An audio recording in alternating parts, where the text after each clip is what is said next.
Video को ज़रूर like कीजिएगा। आज की वीडियो का लाइक टारगेट सिर्फ 500 लाइक का है दोस्तों, तो वीडियो को लाइक करना बिल्कुल भी ना भूलें। दोस्तों, आईसीसी चैंपियंस ट्रॉफी में का सबसे रोमांचक सेमीफाइनल मुकाबला ऐसा था जिसे देखकर सबके दिल की धड़कन कई गुना बढ़ गई थी। ऑस्ट्रेलिया ने बनाए 264 रन जवाब में उतरी। भारत की टीम मैच को आखिरी तक ले गई। जीतने के लिए चाहिए थे 6 रन, और फिर जो चमत्कार हुआ वो देखकर पूरी दुनिया रह गई। हैरान ऑस्ट्रेलिया का बन गया। मजाक तो दोस्तों, आखिरकार भारत और ऑस्ट्रेलिया के बीच आईसीसी चैंपियंस ट्रॉफी का यह मैच इतना ज़बरदस्त था कि इसकी हाईलाइट देखे बिना कहीं मत जाइएगा। लेकिन उससे पहले आप सभी को क्या लगता है, इस साल आईसीसी चैंपियंस ट्रॉफी कौन सी टीम अपने नाम करेगी? अपनी राय हमें कमेंट करके ज़रूर बताइएगा। तो चलिए, अब आपका ज़्यादा समय ना लेते हुए वीडियो शुरू करते हैं दोस्तों। भारत और ऑस्ट्रेलिया के बीच दुबई इंटरनेशनल क्रिकेट स्टेडियम पर आईसीसी चैंपियंस ट्रॉफी का सेमीफाइनल मुकाबला खेला गया, जहां इस भयंकर मुकाबले की शुरुआत हुई ऑस्ट्रेलियाई टीम के कप्तान स्टीव स्मिथ के टॉस जीतने के साथ। उन्होंने पहले बल्लेबाजी करने का फैसला कर लिया, यह सोचकर कि यहां ऑस्ट्रेलिया की टीम 300 रन बना जाएगी। लेकिन दोस्तों, हमारे गेंदबाज आज किसी से कम थे। उन्होंने ऐसी चमत्कारी गेंदबाजी करी कि यहाँ पर ऑस्ट्रेलिया की टीम को भारत के आगे घुटने टेकने पड़ गए। वह यह था कि जब ट्रेविस हेड और कूपर कॉनली पारी की शुरुआत करने के लिए आए थे, तो मोहम्मद शामी ने तीसरे ही ओवर की छठी गेंद पर टीम इंडिया को पहली बड़ी सफलता दिलाई, जहां कूपर कॉनली 9 गेंदों का सामना करते हुए बिना खाता खोले ही अपना विकेट केएल राहुल को दे बैठे। यह विकेट गिर जाने के बाद मैदान पर बल्लेबाजी करने के लिए स्टीव स्मिथ उतरे, जहां दोस्तों कप्तान स्टीव स्मिथ और ट्रेविस हेड ने मिलकर साझेदारी को आगे बढ़ाना शुरू किया। दोनों बल्लेबाजों ने दूसरे विकेट के लिए जैसे तैसे करके 50 रन जोड़ लिए थे। लेकिन दोस्तों, टीम इंडिया को यह पता था ट्रेविस हेड को वो बहुत ही जल्द फंसाने वाले हैं, और यहाँ कप्तान रोहित शर्मा ने फैसला किया कि वो अब एक स्पेल वरुण चक्रवर्ती से करवाएंगे। 9वें ओवर में वरुण चक्रवर्ती को लाना इतना सटीक फैसला साबित हुआ कि अपने ओवर की दूसरी ही गेंद पर उन्होंने ट्रेविस हेड को शिकार बना लिया। 22 रन बनाकर खेल रहे ट्रेविस हेड शुभमन गिल के हाथों में कैच थमा बैठे, और इसी के साथ भारत को यह दूसरी सफलता 55 रन के कुल स्कोर पर मिल गई। अब यहाँ 2 बड़े विकेट गिर जाने के बाद ऑस्ट्रेलिया की टीम डगमगाती हुई नजर आ रही थी। ऑस्ट्रेलिया को अब संयम रखने की जरूरत थी, और वह जानते थे अगर यहाँ से एक और विकेट गिरा तो मैच पलटता हुआ नजर भी आ सकता है।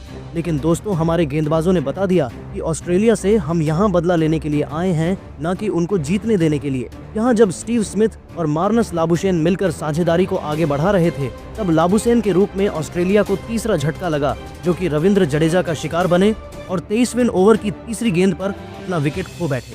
यहाँ मार्नस लाबुशेन 29 रन बनाकर जैसे ही आउट हुए तो मैदान पर बल्लेबाजी के लिए जोश इंग्लिश उतरे, जहां उनको भी रविंद्र जडेजा ने टिकने नहीं दिया। 11 रन बनाकर खेल रहे जोश इंग्लिश भारत के आगे घुटने टेकते हुए नजर आए। ऑस्ट्रेलिया की टीम ने 4 विकेट के नुकसान पर मात्र 144 रन बनाए थे। भारतीय टीम का ऐसा प्रदर्शन देखकर समझ में आ चुका था कि आज टीम इंडिया के गेंदबाजों को कोई नहीं रोक सकता। अब एक तरफ से स्टीव स्मिथ अभी भी टिके हुए थे और उनका साथ निभा रहे थे एलेक्स कैरी, जहां दोनों बल्लेबाजों ने मिलकर 54 रन की एक और साझेदारी कर डाली। लेकिन दोस्तों, यहाँ 5वां बड़ा झटका ऑस्ट्रेलिया की टीम को स्टीव स्मिथ के रूप में लगा, जो कि इस मुकाबले में 93 गेंदों का सामना करते हुए 4 चौके और 1 छक्के की बदौलत 78 रन बनाकर आउट हुए। तो स्टीव स्मिथ जब आउट हुए तो ऑस्ट्रेलिया की टीम ने 198 रन बनाए थे। अब यहाँ से ऐसा लग रहा था देखने पर ऑस्ट्रेलिया के पास अभी भी 14 ओवर बचे हुए हैं, और वह आसानी से हो सकता है कि 270 से 280 के पार चले जाएं। लेकिन दोस्तों, यहाँ पर एलेक्स कैरी के अलावा कोई भी बल्लेबाज ऑस्ट्रेलिया की टीम के लिए अच्छी बल्लेबाजी कर नहीं पाया।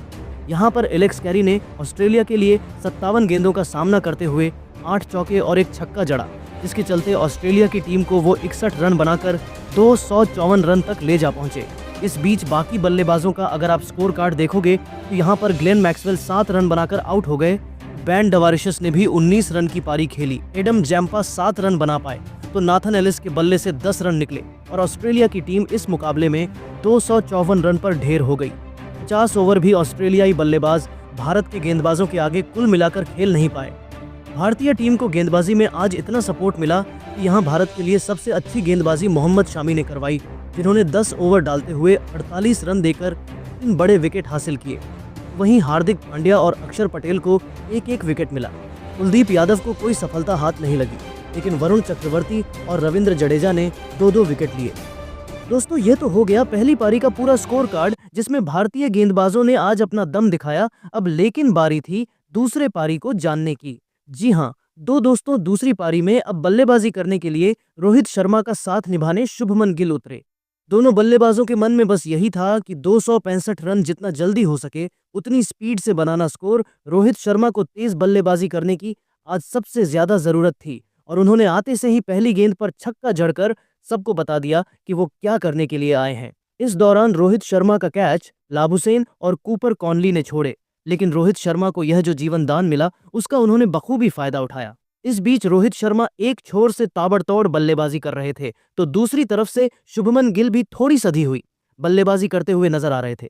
लेकिन दोस्तों यहां पर शुभमन गिल इस मुकाबले में जब 11 गेंदों में 8 रन बनाकर खेल रहे थे तभी उनको 5वें ओवर की छठी गेंद पर बैन ड्वारेशस ने बोल्ड कर दिया और यहां बाहर जाते हुए गेंद को बैकफुट की तरफ खेल बैठे शुभमन गिल शॉट को, और यह गेंद जाकर सीधा उनके विकेट में लग गया, जिस वजह से भारत को यह पहला बड़ा झटका लगा। अब शुभमन गिल का विकेट गिर जाने के बाद मैदान पर बल्लेबाजी के लिए विराट कोहली उतरे। अब यहाँ विराट कोहली और रोहित शर्मा अपनी जिम्मेदारियां बखूबी जानते थे। इस बीच रोहित शर्मा ने तो सबसे पहले 25 गेंदों में ही 28 रन जड़ दिए थे, लेकिन दोस्तों फिर उनको अपने जाल में कॉनली ने फंसा लिया और यहाँ पर रोहित शर्मा जो कि शानदार लय में दिखाई दे रहे थे वो अपना विकेट खो बैठे। इस बीच रोहित शर्मा 28 रन बनाकर 3 चौके और 1 छक्के की बदौलत आउट हुए। अब भारतीय टीम को यह दूसरा बड़ा झटका 43 रन के कुल स्कोर पर लग चुका था। भारतीय टीम अभी भी मुश्किल थी, लेकिन दोस्तों अभी ऑस्ट्रेलिया की टीम के सामने सबसे बड़ा संकट आना बाकी था और वो थे विराट कोहली और श्रेयस अय्यर। जी हाँ दोस्तों, विराट कोहली और अय्यर ने इस मुकाबले को एकतरफा कर दिया। यहाँ ऑस्ट्रेलियाई गेंदबाजों को कोई मौका ही नहीं दिया। इस मैच में वापसी करने का दोनों बल्लेबाजों ने मिलकर 91 रन की साझेदारी कर डाली, लेकिन इस बीच सब कुछ सही चल रहा था। तभी एडम जैम्पा ने भारत को झटका दे दिया। एडम जैम्पा ने 27वें ओवर की दूसरी गेंद पर अय्यर को 45 रन पर आउट किया।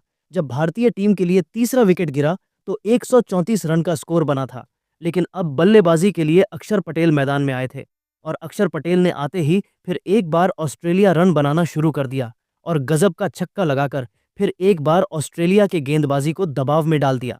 विराट कोहली के साथ मिलकर अब फिर एक बार अक्षर पटेल ने एक और साझेदारी बनाई थी। दोनों ने मिलकर अब अपनी टीम को 178 रनों पर पहुंचा दिया था, लेकिन तभी गेंदबाजी पर आए नेथन एलिस ने गजब की बल्लेबाजी कर रहे अक्षर पटेल को ही क्लीन बोल्ड कर दिया। अक्षर पटेल 30 गेंद में 27 रन बनाकर आउट हो गए। अक्षर पटेल के विकेट की वजह से अब ऑस्ट्रेलिया की गेंदबाजी ने इस मुकाबले में वापसी करके दिखाई थी। अब बल्लेबाजी के लिए केएल राहुल मैदान में उतरे थे, लेकिन जब तक विराट कोहली मैदान में मौजूद थे तक ऑस्ट्रेलिया की गेंदबाजी इस मुकाबले को भारतीय टीम से नहीं छीन सकती थी। वही केएल राहुल ने भी आते ही बड़े शॉट खेलकर एक बार ऑस्ट्रेलिया की टीम को बैकफुट पर धकेल दिया था और विराट कोहली के ऊपर से भी दबाव कम कर दिया था। फिर एक बार विराट कोहली और केएल राहुल के बीच भी एक और साझेदारी बननी शुरू हो गई थी। कोई भी भारतीय बल्लेबाज आसानी से ऑस्ट्रेलिया की गेंदबाजी के सामने हार मानने को तैयार ही नहीं था। ऐसा लग रहा था कि मानो भारतीय टीम का हर एक बल्लेबाज एक बदले के इरादे से मैदान में उतर रहा है। केएल राहुल और विराट कोहली के बीच की साझेदारी अब 57 रनों की हो चुकी थी। विराट कोहली अब केवल 16 रनों से अपने शतक से दूर थे, लेकिन तभी गेंदबाजी पर आए एडम जंपा की एक गेंद पर बड़ा शॉट खेलने के चक्कर में विराट कोहली भी ड्वारिशस के हाथों कैच आउट हो गए। विराट कोहली 98 गेंदों में 84 रनों की एक अद्भुत और ऐतिहासिक पारी खेलकर आउट हो गए। अब बल्लेबाजी के लिए हार्दिक पांड्या मैदान में उतरे थे और हार्दिक पांड्या ने भी आते ही एक शानदार छक्का लगाकर अपना खाता खोला था। अब मुकाबला आखिरी 5 ओवरों में पहुंच चुका था, जहां पर भारतीय टीम को जीत के लिए 28 रन चाहिए थे। तभी इस पारी का 47वां ओवर में हार्दिक पांड्या ने एडम जैम्पा को लगातार 2 गजब के छक्के लगा दिए थे, जिसे देखकर खुद विराट कोहली तक हैरान रह गए। हालांकि नेथन एलिस की गेंद पर हार्दिक पांड्या भी ग्लेन मैक्सवेल के हाथों कैच आउट हो गए। हार्दिक पांड्या 24 गेंद में 28 रनों की एक अद्भुत पारी खेलकर आउट हो गए। अब बल्लेबाजी के लिए रविंद्र जडेजा मैदान में उतरे थे, लेकिन अब भारतीय टीम को जीत के लिए आखिरी 2 ओवर में बस 4 ही रन चाहिए थे और तभी स्ट्राइक पर खड़े केएल राहुल ने एक शानदार छक्का लगाते हुए भारतीय टीम को इस रोंगटे खड़े कर देने वाले महामुकाबले में 4 विकेट से जीताकर भारतीय टीम को चैंपियन ट्रॉफी 2025 के फाइनल में पहुंचा दिया है। दोस्तों, विश्व कप 2023 के फाइनल में मिली शर्मनाक हार का बदला लेते हुए भारतीय टीम ने ऑस्ट्रेलिया की टीम को इस चैंपियन ट्रॉफी के टूर्नामेंट से बाहर निकाल दिया है। भारतीय टीम ने इस महामुकाबले में अपनी पूरी जी जान लगाकर विश्व चैंपियन ऑस्ट्रेलिया की टीम को